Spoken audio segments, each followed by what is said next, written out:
जय हिंद दर्शकों, मैं हूं जितेंद्र दीक्षित।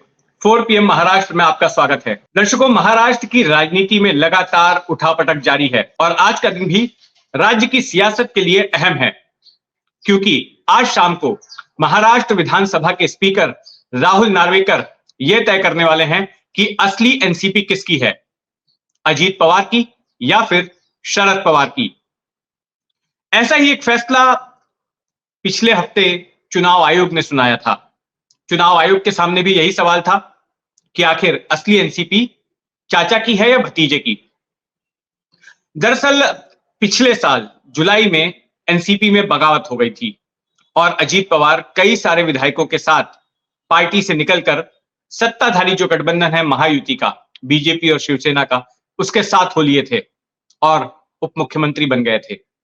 लेकिन उनकी इस बगावत को चुनाव आयोग में चैलेंज किया गया था और चुनाव आयोग में कई महीनों तक ये सुनवाई चली और उसके बाद बीते हफ्ते चुनाव आयोग ने अपना फैसला सुनाया कि असली एनसीपी अजीत पवार वाली है, यानी कि पार्टी का आधिकारिक नाम और साथ में पार्टी का चुनाव चिन्ह घड़ी, वो सभी अजीत पवार को मिल गए। और जिन शरद पवार ने पार्टी को बनाया था 1999 में, कांग्रेस से अलग हटकर एनसीपी गठित की थी, वो शरद पवार ही पार्टी से अलग हो गए। अब असली एनसीपी किसकी है, यह सवाल चुनाव आयोग के सामने था, उसका जवाब चुनाव आयोग ने तो दे दिया। लेकिन यही सवाल महाराष्ट्र विधानसभा स्पीकर के सामने भी था। महाराष्ट्र विधानसभा स्पीकर के सामने दोनों ही पक्षों ने, अजीत पवार के गुट ने और शरद पवार के गुट ने, दावा किया था कि असली पार्टी उन्हीं की है। और अब विधानसभा के स्पीकर को इस पर फैसला करना है।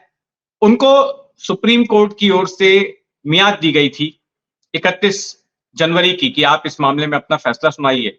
लेकिन उन्होंने कहा कि जिस तरह से दोनों ही पक्षों के बीच में जिरह हुई, एग्जामिनेशन हुआ, क्रॉस एग्जामिनेशन हुआ, उसमें काफी समय लग गया और ऐसे में उन्होंने टाइम के एक्सटेंशन की मांग की थी।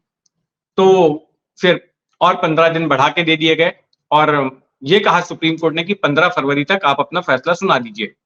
तो आज 15 फरवरी है और आज शाम को स्पीकर नार्वेकर अपना फैसला सुनाएंगे। शाम को 4 बजे के आसपास वो अपना फैसला सुनाना शुरू करने वाले हैं और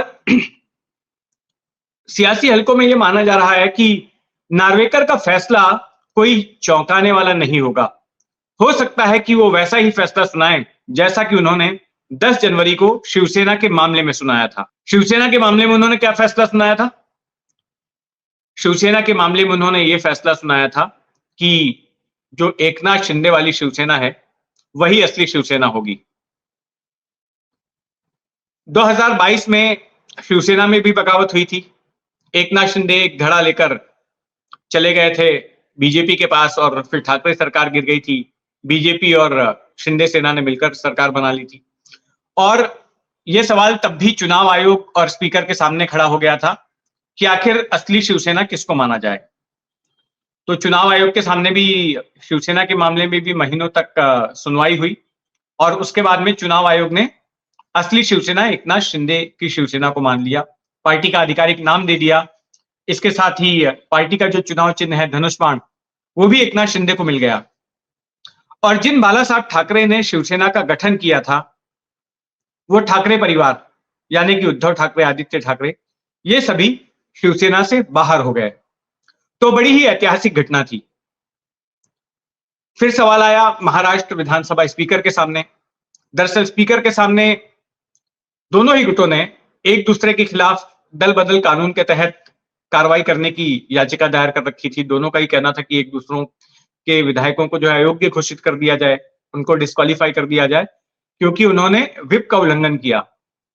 जब 21 जून को 2022 को बगावत हुई तो उसके बाद उद्धव ठाकरे गुट की ओर से एक बैठक बुलाई गई थी और जो शुरुआती 16 विधायक एकनाथ शिंदे समेत उस बैठक में नहीं आए थे, तो उनके खिलाफ कार्रवाई की मांग की गई थी स्पीकर से, ठाकरे गुट की ओर से। और फिर दूसरी तरफ बाद में जब एकनाथ शिंदे की सरकार बन गई और विधानसभा के स्पीकर के चुनाव की बारी आई, तब शिंदे गुट की तरफ से व्हिप जारी किया गया था और उस व्हिप का समर्थन ठाकरे गुट ने नहीं किया। तो ऐसे में शिंदे गुट की ओर से अर्जी लगाई गई कि इनको डिस्क्वालीफाई कीजिए, क्योंकि उनका दावा था कि असली शिवसेना तो वही है। तो स्पीकर ने जब अपना फैसला सुनाया, राहुल नार्वेकर ने, तो उन्होंने संविधान का हवाला दिया और उन्होंने कहा कि जो संविधान चुनाव आयोग की वेबसाइट पर है, उसी को आधार बनाते हुए उन्होंने अपना फैसला दिया है और ये कहा कि जो लोकतांत्रिक प्रक्रिया शिवसेना में होनी चाहिए थी, उस प्रक्रिया का पालन नहीं हुआ और ऐसे में उद्धव ठाकरे के पास शिवसेना नहीं दी जा सकती है। और फिर एकनाथ शिंदे को उन्होंने आधिकारिक शिवसेना के तौर पर मान्यता दे दी। अब ऐसा ही सवाल जो है एनसीपी को लेकर भी है स्पीकर राहुल नार्वेकर के सामने, जहां दोनों ही गुट अपने आप को असली बता रहे हैं। जहां तक का चुनाव आयोग के फैसले का सवाल था, तो चुनाव आयोग ने स्पष्ट कर दिया था कि अजीत पवार की एनसीपी असली एनसीपी है और शरद पवार को अपनी पार्टी के लिए नया नाम भी ढूंढना होगा और नया चुनाव चिन्ह भी ढूंढना होगा। तो पार्टी ने 3 नाम दे दिए थे और उनमें से एक नाम को चुनाव आयोग ने मान्यता दे दी कि जो शरद पवार की पार्टी होगी उसका नाम होगा एनसीपी शरद चंद्र पवार। तो इस नाम की मान्यता मिल गई है। अब चुनाव चिन्ह के तौर पर 2 प्रेफरेंसेस दिए हैं शरद पवार के गुट ने, एक है वट वृक्ष और दूसरा है उगता हुआ सूरज। तो इन दोनों में से कोई एक चुनाव चिन्ह शरद पवार की पार्टी चाहती है। तो सस्पेंस बना है। खैर, इस सस्पेंस पर से पर्दा 4 बजे तक हट जाएगा और लोग यही बोल रहे हैं, खास करके जो विपक्षी पार्टी के नेता हैं, उनका यही कहना है कि हम उम्मीद नहीं करते हैं कि स्पीकर राहुल नार्वेकर निष्पक्ष तरीके से फैसला सुनाएंगे, क्योंकि वो सत्ताधारी गठबंधन के सदस्य हैं, बीजेपी के सदस्य हैं और ऐसे में अजीत पवार के पक्ष में ही फैसला जा सकता है, क्योंकि अजीत पवार सत्ताधारी पक्ष के साथ में है। तो राहुल नार्वेकर कोई साफ सुथरा फैसला सुनाने वाले नहीं हैं और इसके साथ ही उनके फैसले को अदालत में चुनौती देने की भी तैयारी एनसीपी की ओर से हो चुकी है। शिवसेना ने भी जो चुनाव आयोग का फैसला था उसके मामले में ठाकरे गुट की शिवसेना और जो स्पीकर राहुल नार्वेकर ने फैसला सुनाया था, उन दोनों ही फैसलों को सुप्रीम कोर्ट में चुनौती दे रखी है और मार्च के पहले हफ्ते में सुप्रीम कोर्ट इस मामले की सुनवाई करने वाला है। तो देखते हैं शाम को जो भी फैसला आएगा तो उस पर हमारी नजर बनी रहेगी, उस फैसले को मैं आप तक पहुंचाऊंगा।